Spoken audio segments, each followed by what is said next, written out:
Good afternoon, everyone. 네, 기분 여러분 안녕하십니까? 여러분, 따뜻한 환대의 인사를 드립니다. 환영합니다. 오늘 이렇게 좋은 자리에서 대한민국의 윤석열 대통령님을 모시고 대화를 나누게 되어서 무척 기쁩니다. 잠시 후에 윤 대통령님께서 자유의 세계 그리고 또 우리가 맞이하고 있는 부정 과제를 해결하기 위한 방안에 대해서 말씀을 해주시겠습니다. 대통령의 연설이 끝나게 되면 조셉 레이가 좌장을 맡아서 대담을 진행한 이후에 질의응답을 진행할 예정입니다.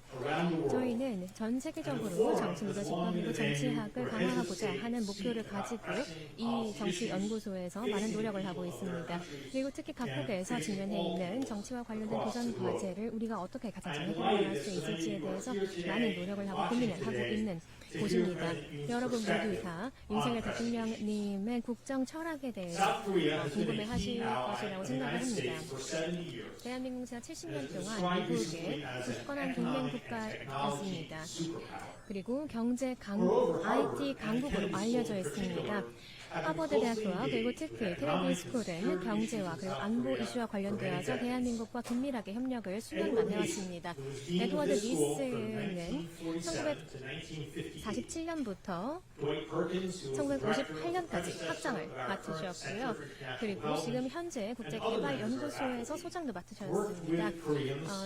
다양한 분들께서 대한민국과 협력을 해서 경제 개발을 위해서 그리고 안보 증진을 위해서 노력을 하셨습니다. 그래서 나의 교수님과 그리고 또 다른 저희 교수진 분들께서는 또한 북한의 핵 확산을 방지하는 데도 많은 노력을 해왔습니다. 또 대한민국 정부에 계신 관계자분들께서는 케네디 스쿨뿐만 아니라 하버드 대학교 졸업생이십니다. 한덕수 Intelligence Service, 총리님, Minister of Unification, 박진 장관님, play 권영세 통일부 장관님. such a constructive role 저희가 이렇게 한국을 위한 건설적인 기여를 하게 된 것을 기쁘게 생각합니다. 윤석열 대통령께서는 1년 전 작년 5월에 대한민국 대통령으로 당선이 되셨습니다.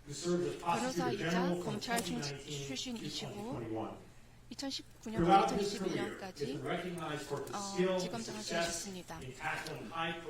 굉장히 중요한 부패 사건과 관련되어서 실력을 발휘해 주셨고 또 검찰로서 부패 방지를 위해서 많은 노력을 경주해 주셨습니다.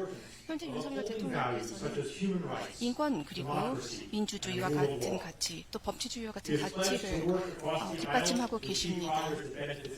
그리고 모두에게 혜택을 줄 수 있는 진전을 위해서 노력하고 계시며 대한민국이 국제사회에 대해서 큰 책임을 지고 있다고 생각하고 계십니다. 윤석열 대통령께서는 잘 아시듯이 워싱턴 DC에 이번 주에 국빈 방문을 해주셨습니다. 이 기간 동안 바이든 대통령 그리고 미국 의회 합동 연설을 하셨고 또 국빈 만찬에 참석을 하셨습니다. 바이든 대통령께서는 한국과 미국 간의 지속적인 동맹의 중요성을 강조하셨고 양국의 대통령은 공동 성명을 통해서 상호 간의 협력의 여러 측면들을 언급해 주셨습니다. 윤석열 대통령께서 하버드 대통령을 방문해 주신 점에 대해서 진심으로 감사드립니다. 말씀드렸듯이 조셉 나이 교수와 함께 윤석열 대통령께서 함께 해 주실 텐데요. 나이 교수님은 국제학 전문가이시고 또 95년부터 2004년까지 하버드 대학교 학장을 지내셨습니다. 이제 조셉 나이 박사님과 대한민국 윤석열 대통령님을 환영해 주시기 바랍니다.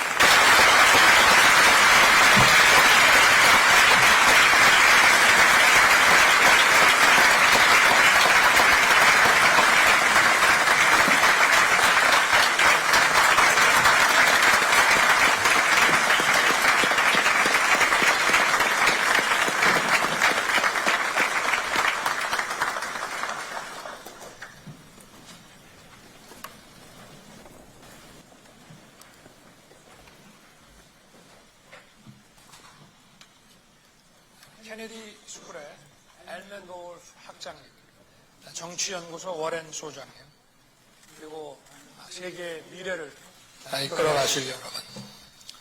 110년 전 대한민국의 초대 이승만 대통령께서 조국의 독립과 미래를 꿈꾸며 공부했던 이곳 하버드 대학교에서 대한민국의 20대 대통령으로서 연설하게 돼서 감회가 새롭습니다. 저는 서울중앙지검장이던 2018년 이곳을 방문한 적이 있습니다. 그때 하버드 로스쿨 교수진으로부터 많은 영감을 받았습니다. 특히 오늘 이 자리에 함께해 주신 윌리엄 알포드 교수님은 자유와 연대의 가치를 설명해 주셨고 하버드 장애인 프로그램을 예로 들며 약자와의 연대 중요성을 말씀해 주셨습니다. 제가 청년 법률가 때부터 가장 중요하게 여겨온 자유와 인권의 가치에 대해 한층 깊이 이해하게 됐습니다. 저는 여러분과 함께 자유의 가치에 대해서 이야기하고자 합니다. 인류의 역사는 또 자유 수호와 자유 확장의 역사가 있습니다. 중세시대 신분의 길목에서 해방돼서 자기 자신의 인생을 자유롭게 창조해 나갈 수 있는 세상을 만들기 시작해서 지금까지 걸어온 기나긴 여정이었습니다. 오스본에는 자유의 길이 있습니다. 자유를 찾아 아메리카 대륙으로 건너온 개척자들이 자유를 이야기하고 토론을 벌이던 흔적이 그 길 곳곳에 묻어 있습니다. 이들이 자유민주주의 국가 미국의 기틀을 만들었고 17세기에 성직자 양성 교육기관으로 설립된 하버드가 그 중심에 있었습니다. 존 아담스, 존 핸콕 이런 건국의 아버지들이 하버드에서 키운 자유에 대한 열망은 미국 독립선언서와 헌법 곳곳에 스며들어 있습니다. 미국은 독립과 건국 과정을 통해 자유를 쟁취하고 확대해 나갔습니다. 건국 초기인 18세기 후반의 자유는 라사페어라고 불리는 각자 알아서 하도록 내버려 두는 형태의 자유였습니다. 처음에는 국가 권력의 간섭을 받지 않는 자유시장이 다 좋은 것으로 여겨졌지만 19세기 후반 트러스트라는 독점 대기업들의 횡포가 극심해지면서 결국 산업사회에서 독과점이 경제적 약자의 자유를 위협하게 된다는 사실을 미국인들이 깨닫게 됐습니다. 나의 자유가 다른 사람의 자유를 침해해서는 안 된다는 문제의식과 함께 공정한 시스템에 대한 요구가 유출했습니다. 이러한 맥락에서 1890년에 제정된 셔먼법은 자유의 역사에 있어 매우 중요한 의미가 있다고 생각합니다. 셔먼법은 하버드 출신인 시어도어 루스벨트 대통령의 결단으로 강력히 집행되기 시작했습니다. 그는 재임 기간 중 40여 건의 트러스트를 기소하여 트러스트 분쇄자라고 불리기도 했습니다. 기존의 자유방임에서 공정한 경제, 공평한 기회의 가치가 더해져 이로써 타인과 공존하고 연대하는 자유로 발전했습니다. 자유는 책임이 따른다고 할 때 바로 그 책임은 자유가 공존하기 위한 조건인 공정에서 나오는 것입니다. 그리고 법의 지배는 자유의 공존의 조건인 공정을 구현하는 것입니다. 이러한 공정의 가치, 공정한 경쟁 원리는 미국 경제의 지속 가능한 성장을 뒷받침했습니다. 미국에서 시작된 자유의 역사는 태평양 넘어 대한민국에도 뿌리를 내렸습니다. 1950년 한국이 공산주의 침략을 받았을 때 미국을 비롯한 자유진영 국가들이 참전하여 함께 싸웠습니다. 한국에서 태어난 윌리엄 해밀턴 쇼 대위는 하버드에서 라이샤오 교수의 지도로 동아시아 박사과정을 받던 중 6.25 전쟁에 지원하여 28세의 나이로 전사했습니다. 대한민국은 당시 그가 전사한 서울 목권동 언덕에 추모 공원을 건립하여 한국인보다 한국을 더 사랑한 하버드인을 기억하고 있습니다.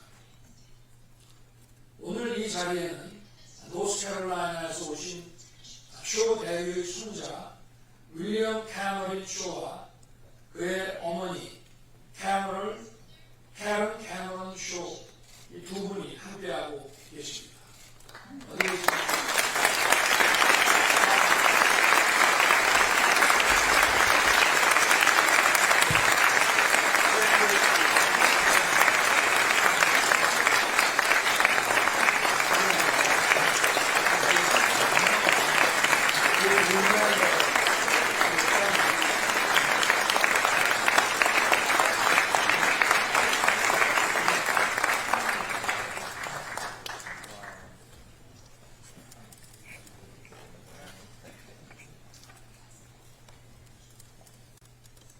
대한민국 국민을 대표해서 깊이 감사드립니다.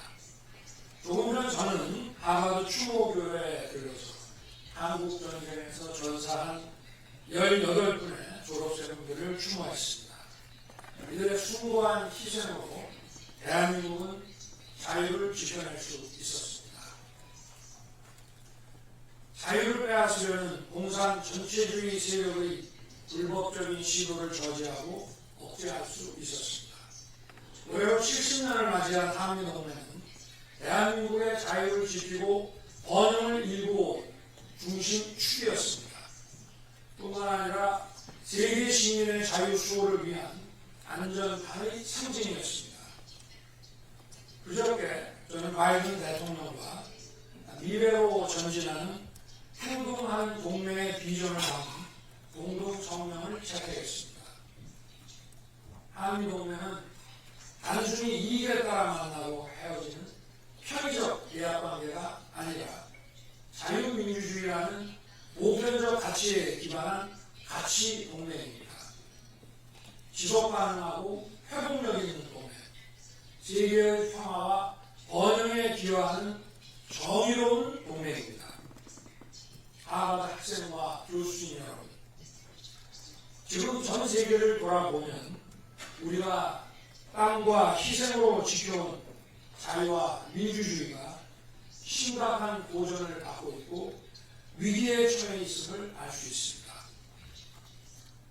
민주주의는 자유를 보장하기 위한 공동체의 의사결정 시스템입니다. 민주주의는 진실과 자유로운 여론 형성에 기반하는 것입니다. 허위 선동과 거짓 뉴스가 디지털 모바일과 결합해서 진실과 여론을 왜곡하는 일이 다반사가 되었습니다.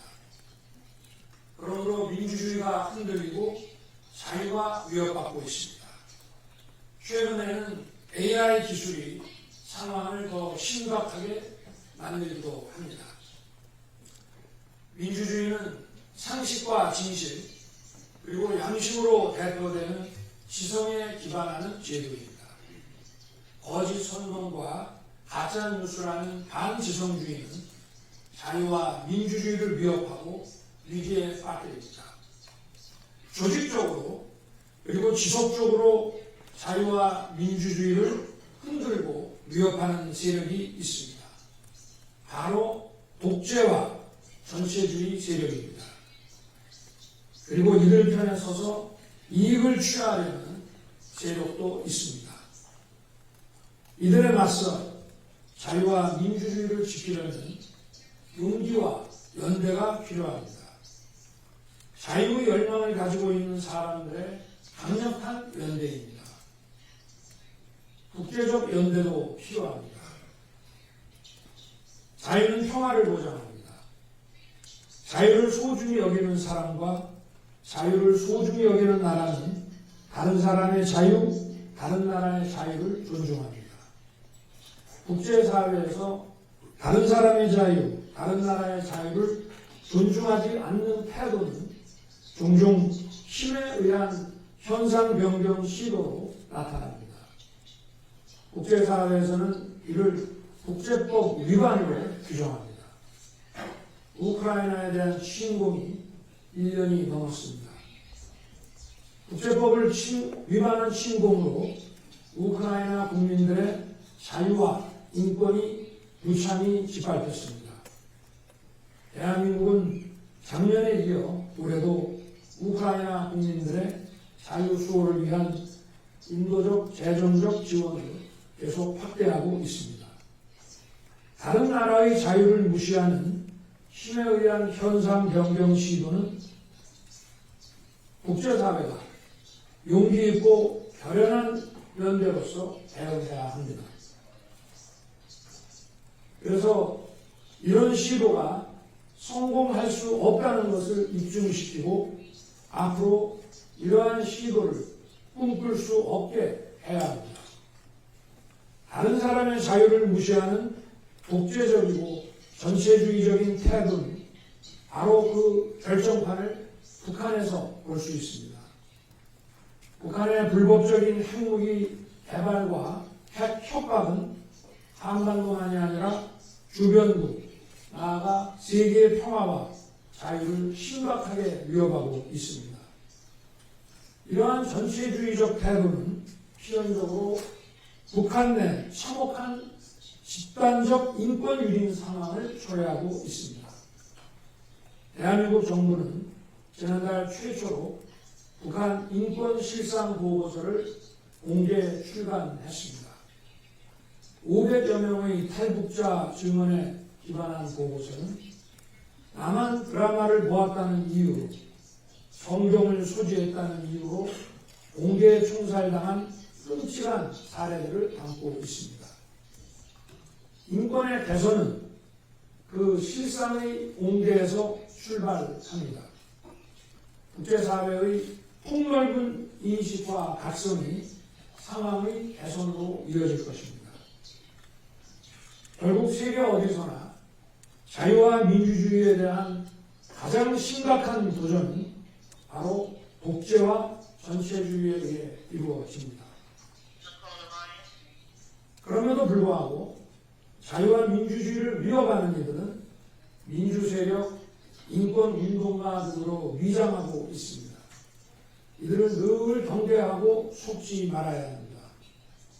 그러기 위해서는 우리 모두 자유에 대한 확고한 철학과 신념을 가져야 합니다. 자유의 전당 하버드 대학의 학생과 교수인 여러분, 자유는 혼자 지킬 수 없습니다. 자유를 위협하는 세력에 맞서기 위해서는 힘을 합치고 연대해야 합니다. 저는 이 자리에서 미국이 가장 사랑하는 하버드 출신 정치인 존 F 케네디 대통령의 1963년 서베를린 연설을 얘기하지 않을 수 없습니다. 제가 영어로 짧게 얘기하겠습니다. Freedom is indivisible, and when one man is enslaved, all men are not free. 자유를 위협하는 세력은 공동체 안에도 있고 공동체 밖에도 있습니다. 어느 한 사람의 자유도 소홀히 취급된다면 그 공동체는 자유사회가 아닙니다. 자유사회는 공동체 구성원 모두가 자유인이고 자유를 누려야 합니다. 자유를 누리는 데에는 일정한 경제적, 문화적 여건이 필요합니다. 자유를 누리는 데 필요한 여건은 자유시민들이 함께 연대해서 그것이 필요한 사람에게 만들어 주어야 하는 것입니다. 그러므로 자유와 연대는 그 개념이 서로를 포함하고 있습니다. 자유가 없이 누군가에게 지배당하는 사람들 사이에서는 연대라는 개념 자체도 있을 수 없습니다. 그런 것으로 보이는 현상이 있을지라도 그것은 명령에 의한 것입니다. 하버드인 여러분, 지금은 디지털 시대입니다. 우리는 이제 디지털 시대의 자유에 대해서도 고민해야 합니다. 인류는 16세기 대항해 시대에 공권 시대 신분 질서에서 벗어나 근대적 의미의 직업과 소유권, 자유계약의 질서를 구축했습니다. 20세기 초에 미국은 자유방위 양산할 수 있는 불공정을 막고자 독과점과 싸우면서 공정한 시장 질서를 정착시켰습니다. 이제는 디지털 심화 시대에 맞춰 새로운 규범과 질서를 만들어 나가야 합니다. 디지털 기술로 인해 막대한 양의 정보가 쉼없이 생산되고 공유되고 있습니다. 그 덕에 인류의 삶은 한층 편리하고 풍요로워졌습니다만 우리의 자유를 억압하는 부작용도 초래되고 있습니다. 자유의 가치를 존중하지 않는 국가 권력이 디지털 기술을 악용하는 경우를 상상해 보십시오. 개인의 자유와 인권이 심각하게 침해되고 디지털 전체주의로 인한 폐해는 이루다 말할 수 없을 것입니다. 자유를 침해하는 디지털 기술의 악용은 전 세계 자유시민이 연대하여 이를 막아야 합니다. 저는 작년 9월 뉴욕 대학에서 디지털 자유시민을 위한 연대를 촉구하는 뉴욕 도상을 발표한 바 있습니다. 그 핵심은 디지털 기술과 서비스의 향유를 인류의 보편적 권리로 규정하고 디지털 시대가 지향해야 할 비전을 제시한 것입니다. 디지털이라는 새로운 공간에서 만들어지는 디지털 질서가 정당성, 통용성, 지속 가능성을 가지기 위해서는 그 질서와 규범이 세계 시민의 자유와 후생을 극대화하고 공정한 기회가 보장되어야 하며 특히 약자에 대한 배려가 있어야 합니다. 이를 위해 국제사회도 함께 연대해야 합니다. 디지털 선도국은 디지털 기반이 미흡한 나라를 교육과 시스템 지원 등으로 도와야 합니다. 대한민국은 보편적 정의의 터잡은 공정한 디지털 질서가 국제사회에 구축되도록 최선을 다할 것입니다. 아울러 디지털 ODA도 확대하여 디지털 기술과 문화의 향유를 세계 시민들이 공유하게 노력할 것입니다. 오늘 이 자리에 함께한 하버드인들도 그 연대와 협력에 동참해 주시기를 부탁드립니다. 오늘 대한민국의 대통령으로서 그보다 한 사람의 자유인으로서 자유의 전당 하버드에서 여러분과 자유에 관해 이야기할 수 있어 매우 기쁩니다. 그리고 개인적으로 오래오래 기억할 만한 영광입니다. 여러분 모두에게 감사드립니다.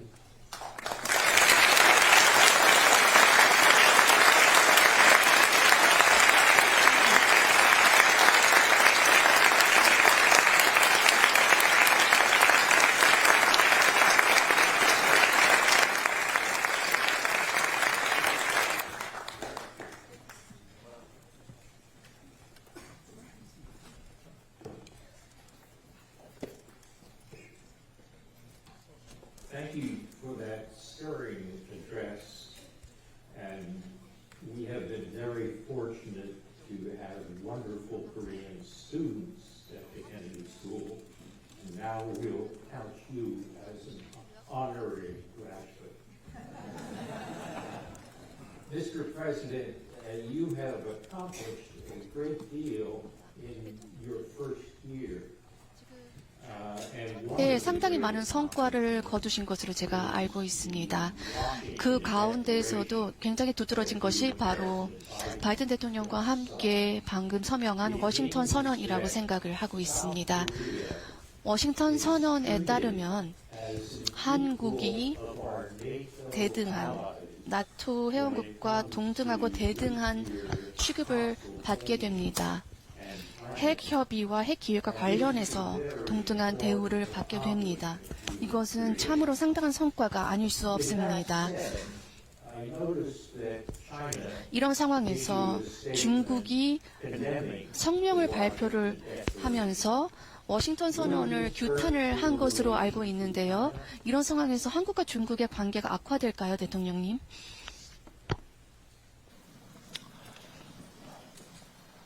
저희는 그 중국과의 관계를 늘 상호 존중에 기반해서 아주 좋은 그 양국의 공동이익을 추구하기 위해서 노력을 하고 있습니다. 이번에 그 워싱턴 선언은 북한의 핵 개발이 고도화되고 유엔 안보리 상임이사국의 결의에 위반한 행위에 대해서도 안보리 이사국들이 거기에 대한 협조를 좀 충분히 하지 않은 탓에 이 핵 위협이 대단히 구체화되고 위협적이고 또 거기에는 한국뿐 아니라 일본, 미국도 함께 노출되어 있기 때문에 더 이상 거스를 수 없는 불가피한 선택이라고 저는 생각합니다.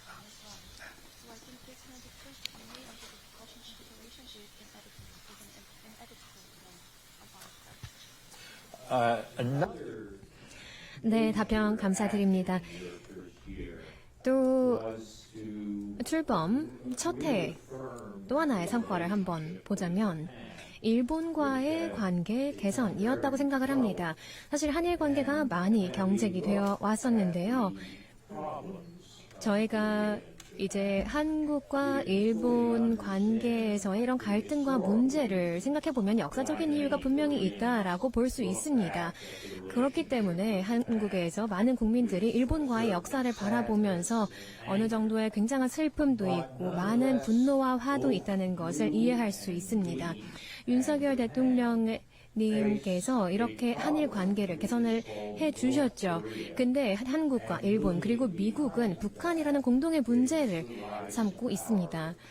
그리고 또 그 뒤에는 또 이면에는 중국이라는 문제가 있습니다. 그런 측면에서 대통령님께서 이렇게 한국과 일본 사이의 협력 관계를 재확인했다는 것은 굉장히 유의미하다고 생각을 합니다. 지금까지 많은 정부에서는 그 노력을 저항했습니다. 하지 않았습니다. 그리고 또 내부적으로도 굉장히 많은 반발이 있었을 것이라고 생각을 합니다만 앞으로 한일 관계 그리고 또 특히나 협력에 있어서 어떻게 더 개선하실 생각인가요?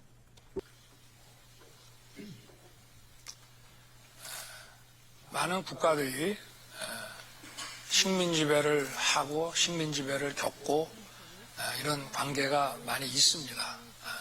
영국과 인도 또 프랑스와 베트남 한국과 일본 이런 관계들이 있습니다. 과거사를 극복하지 못해서 현안과 미래에 대한 협력이 제대로 이루어지지 않는 경우는 많지 않습니다. 그리고 서로 심각한 전쟁을 통해서 많은 인명피해와 살상을 일으킨 경우도 있었습니다만은 늘 미래를 위해서 다시 협력하고 독일과 프랑스 같은 경우는 새로운 유럽의 미래를 만들었습니다. 저는 한일 관계에 관해서 지금 과거에 그 식민 시절을 겪었던 분들은 지금 거의 남아 계시지 않지만 어찌됐든 국민들 간의 그 과거 식민 그 시절과 관련해서 많은 어떤 감정의 갈등과 대립이 있을 거라고는 생각합니다. 그렇지만 우리가 미래를 위한 협력을 잘 해 나가게 되면 이런 과거에 대한 우리의 그 갈등과 반목은 많이 치유가 될 거라고 저는 생각을 합니다. 그래서 과거사가 정리되지 않으면 한 발짝도 나아갈 수 없다는 생각에서는 벗어나야 된다고 생각합니다. 우리 미래의 협력이 우리 과거사와 관련된 국민들 간의 어떤 그 감정적인 문제, 인식의 문제들을 많이 고쳐줄 것이라고 저는 확신하고 있습니다. 그리고 한일 관계 개선을 우리 정부가 먼저 좀 시작을 했습니다마는 일본 정부가 거기에 호응을 하지 않는다고 많은 또 지적도 있었습니다. 그런데 오늘 아침에 제가 보스턴에서 일어나 보니까 일본이 한국을 파이트 리스트에 다시 전격으로 복귀시키는 결정을 했다고 들었습니다. 이런 식으로 변해가는 것입니다.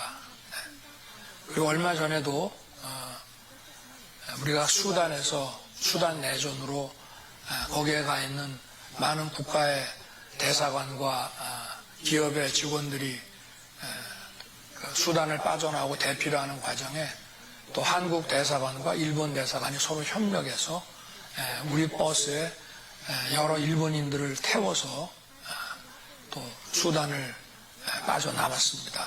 이런 것도 벌써 몇 달 전이어도 생각할 수 없는 일이 지금 벌어지고 있는 것입니다. 많은 변화가 있을 것으로 저는 믿습니다.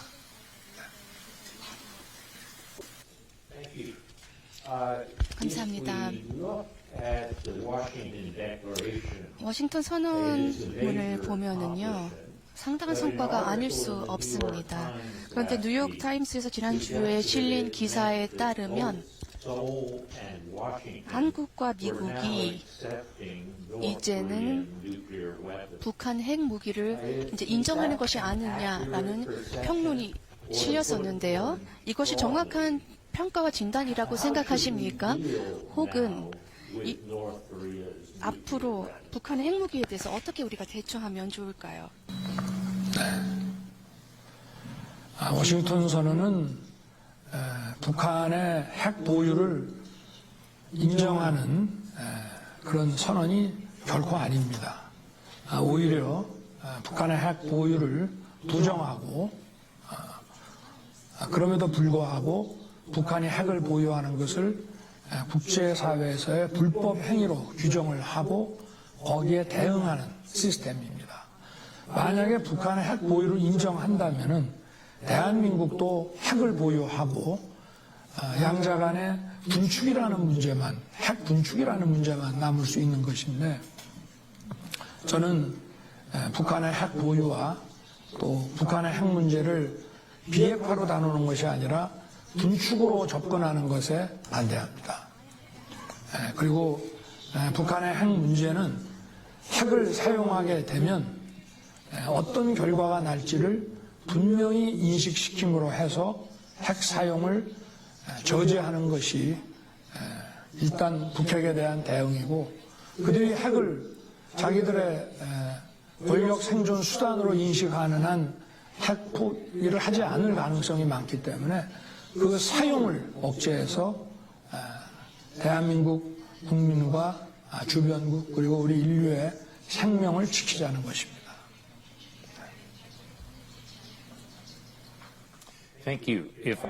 네, 답변 감사드립니다, 대통령님. 자, 그러면 이제 조금 더 긍정적인 주제로 넘어가서 이야기를 해보도록 하겠습니다. 북핵은 조금 무겁죠. 자, 대한민국이라는 국가는 소프트 파워 강국이다라고 알려져 있습니다. 이러한 문화적인 자원을 활용을 해서 전 세계를 매료시켜 온 것이 바로 대한민국입니다. 그런 측면에서 이렇게 소프트파워 강국으로서 대한민국의 입지를 더욱더 강화하기 위해서 어떤 노력을 하실 예정이십니까? 사실 대한민국의 BTS라든지 블랙핑크라든지 그리고 미나리, 오징어 게임, 또 패러사이트, 기생충 이런 것들이 제가 정부를 이끌고 있습니다마는 정부가 도와준 것이 그렇게 거의 없습니다. 순수히 민간과 시장에서 만드는 것이고 또 미국의 플랫폼 기업과의 협력의 결과이기도 하고 저는 이런 소프트 파워라는 게 국가가 부흥시키기에는 예를 들어서 하드 파워 또 중화공업 이런 거라면은 국가가 나서서 이런 산업 지원을 할 수 있는 것이지만 박사님께서 20여 년 전에 그 소프트 파워를 쓰셨을 때 저희도 모두 그 책을 읽었습니다. 그런데 그거는 국가가 나설 수 있는 문제는 아니고 다만 국가는 만약에 불필요한 규제가 있다면은 그 규제를 해체하는 것만이 그리고 전 세계 이 마켓을 단일 마켓으로 만들 수 있게 개별 국가에서 그 규제를 먼저 풀어가는 쪽이 이런 소프트 파워를 키울 수 있는 것이 아닌가 하는 생각을 가지고 있습니다. 어제 제가 미국 영화협회 초청을 받아서 잠시 다녀왔는데요. 저도 어제 파라마운트, 유니버설, 또 워너 브라더스 이런 관계자분들이 많이 오셨는데 우리 시장에 마음껏 들어오시라고 했습니다. 만약에 여러분들이 사업하시는데 불편한 징후가 있으면 제가 싹 없앨 테니까 걱정하지 마시고 들어오시라고. 우리는 전 세계와 함께 싱글 마켓을 만들겠다고 말씀을 드렸습니다.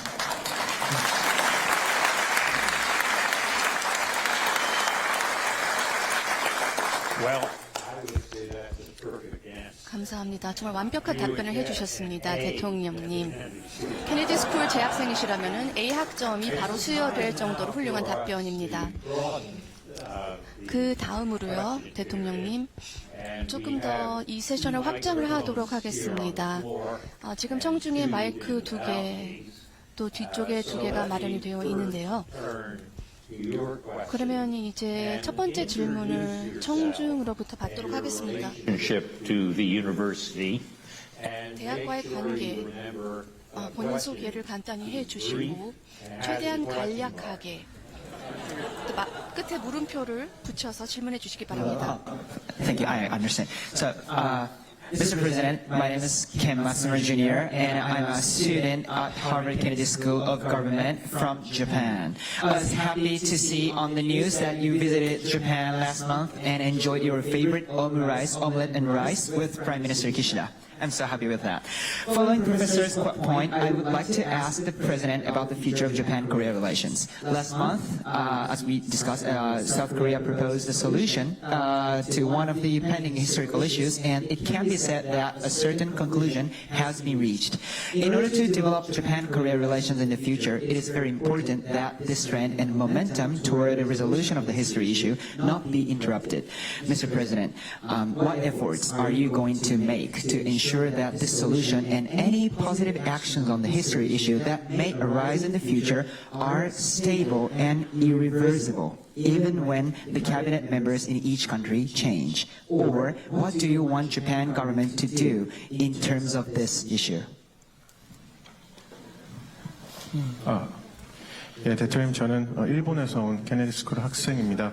지난달에 대통령님께서 일본을 방문하셔서 또 기시다 총리님과 오므라이스도 드시고 좋은 시간 보낸 것에 대해서 저도 감사하게 생각하고 있습니다. 저는 한일 관계의 미래에 대해서 질문 드리겠습니다. 한국 정부가 또 저희 간에 풀리지 않던 그 이슈에 대해서 어떤 해결책을 제시했습니다. 저희가 미래의 관계를 더 발전시키기 나가기 위해서는 이러한 과거사 차원의 해결 노력이 무의로 돌아가지는 않도록 저희가 계속 최선을 다해야 한다고 생각합니다. 그러한 차원에서 이 과거사 문제 또 해결책을 지속시키는 데 있어서 어떠한 긍정적인 조치를 검토하고 계신지, 그렇게 함으로써 저희 한국 정부와 그리고 일본의 내각의 교체가 있다고 하더라도 이를 불가역적으로 진행시킬 수 있을지, 그리고 또 한편으로는 일본 정부에 대해서 이러한 차원에서 기대하고 있는 조치가 있으신지 여쭈겠습니다. 우리가 현안과 미래를 위해서 협력하는 일은 그때그때 조치로서 할 수 있는 것이지만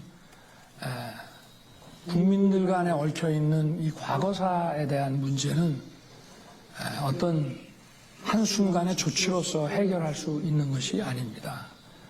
저는 변화가 필요하다고 생각합니다.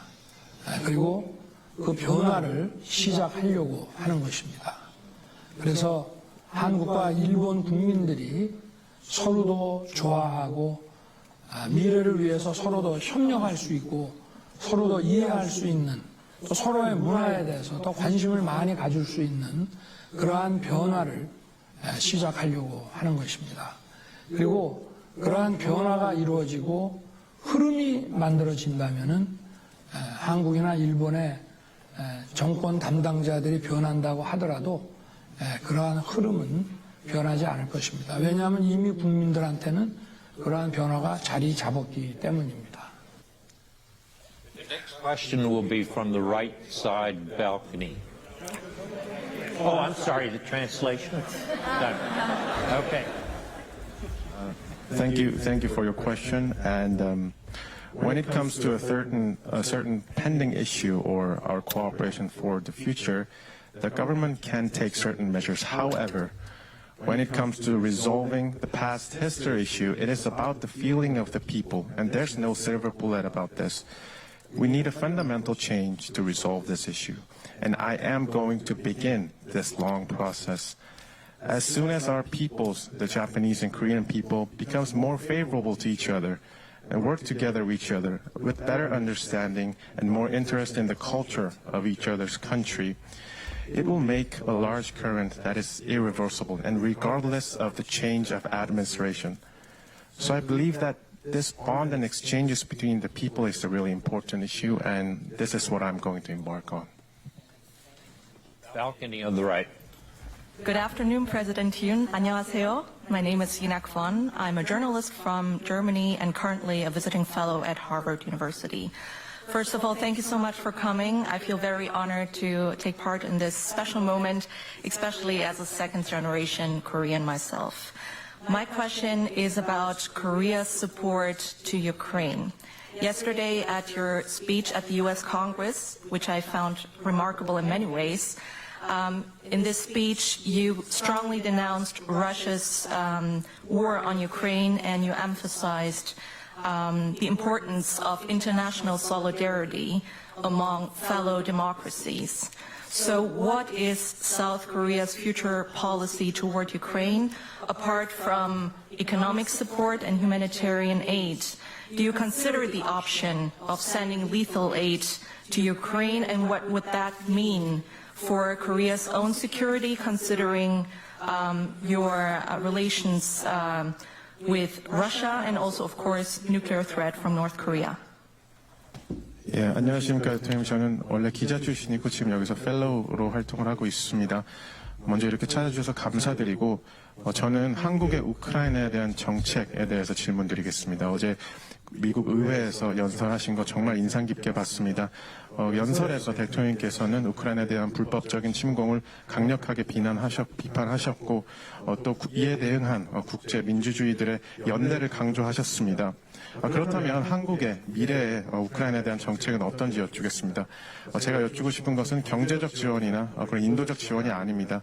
혹시 한국 정부는 공격 무기 제공을 고려하고 계십니까? 그렇다면 그 의미는 무엇인지, 또 이러한 결정이 한국 안보, 한러 관계뿐만 아니라 북핵 문제와 관련해서도 어떠한 함의가 있는지 여쭙겠습니다.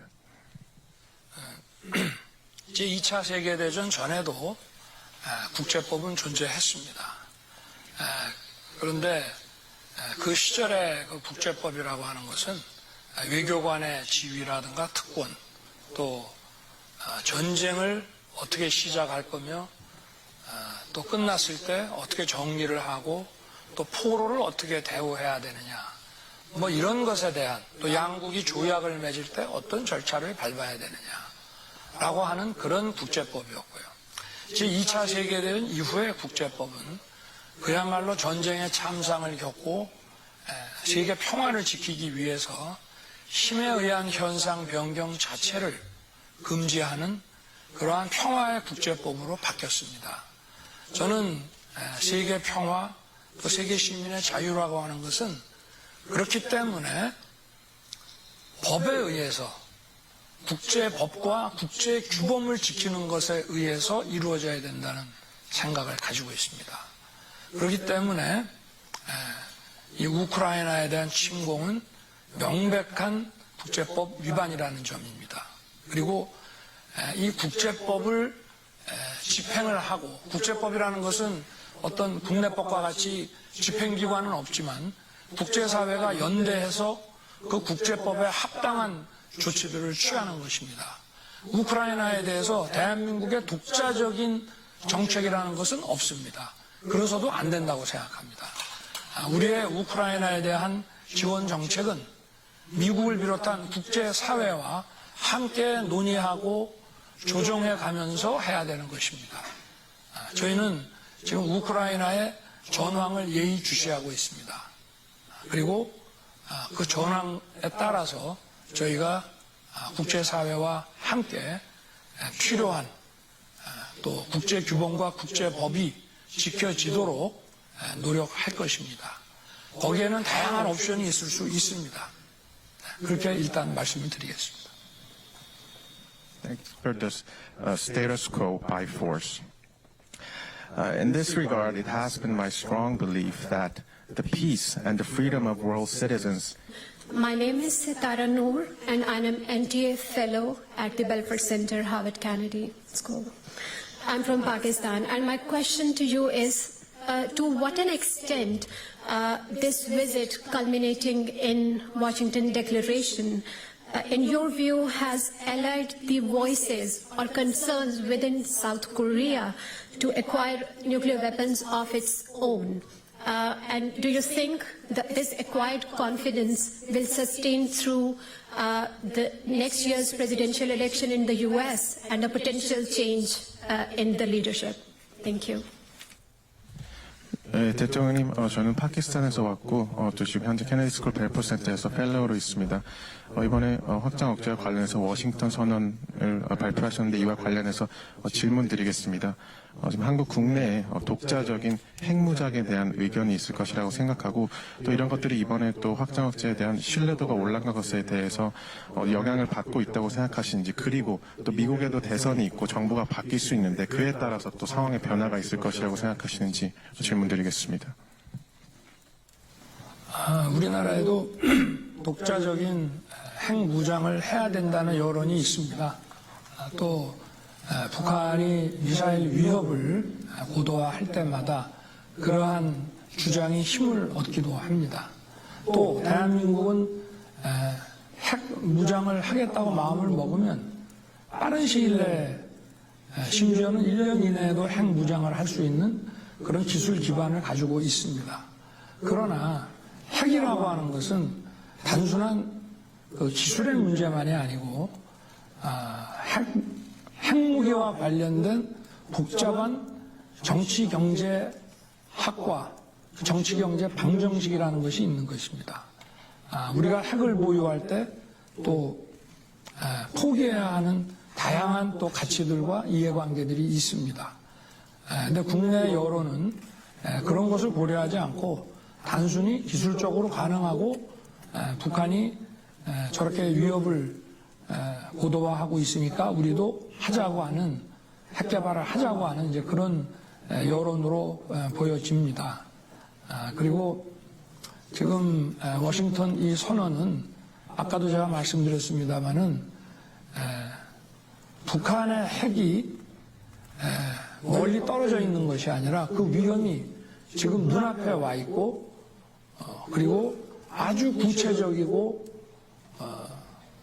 마치 그 전쟁 상황이라고 한다면 라운드 하우스처럼 저기 바로 앞에 와 있는 상황입니다. 그래서 이런 실효적인 이 과거에 1953년에 재래식 무기를 기반으로 한 상호 방위 조약에서 이제 핵이 포함된 그런 한미 그 상호 방위 개념으로 업그레이드 될 수밖에 없는 그런 상황이라고 이해를 하시면 될 것 같습니다.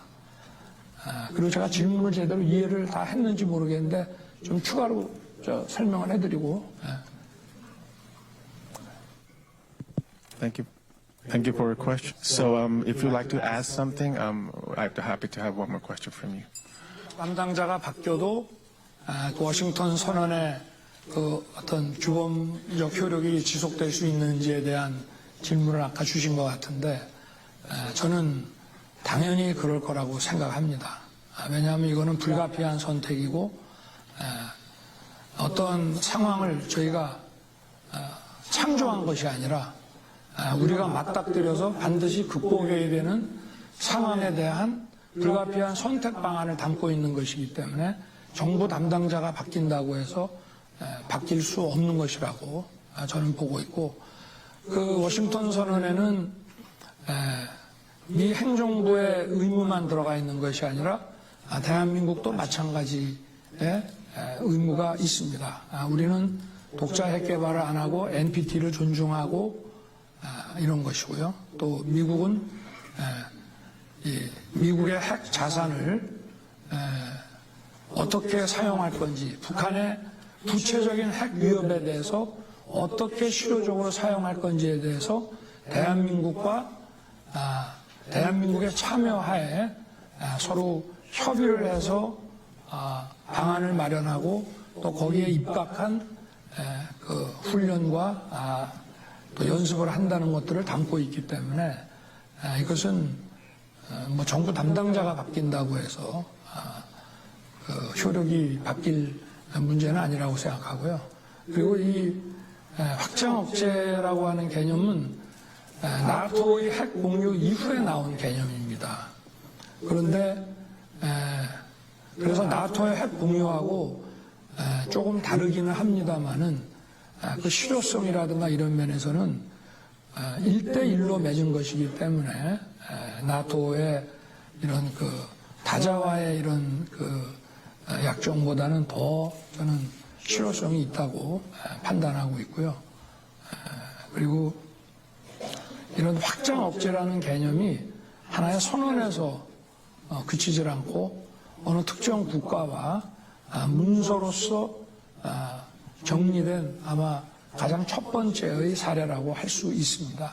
그래서 저는 이 워싱턴 선언의 이런 지속 가능성에 대해서 확고한 믿음을 가지고 있습니다. 네.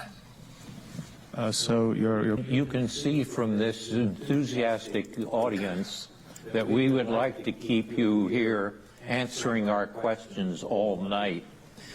But I'm told that you have a hard stop at 5 o'clock, and that screen up there tells me it is 5 o'clock. So I want to thank you for joining us and giving us your wisdom 이제 5시가 and 되었기 ask the 때문에 audience to 종료를 thank you 해볼까 합니다. for being here. 오늘 자리해 주시고 시간을 공유해 주신 대통령님 감사합니다.